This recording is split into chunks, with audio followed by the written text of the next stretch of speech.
আমরা যাকে নির্বাচিত করব তিনি ইনসাফ প্রতিষ্ঠিত করবে এমন মানুষকে নির্বাচিত করতে হবে। এমন মানুষকে আমরা আমাদের জন্য নির্বাচন করতে হবে যিনি ইনসাফ প্রতিষ্ঠিত করবে। সূরা সদের ২৬ নম্বর আয়াতে আল্লাহ বলেন, ইয়া দাউদ ইন্না জাআলনাকা খলিফাতান ফিল আরদি ফাহকুম বাইনান নাসি বিল হক।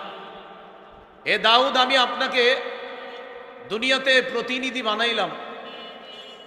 ফাহকুম বাইনান নাসি বিল হক, মানুষের মাঝে ইনসাফের সাথে আপনি বিচার করেন।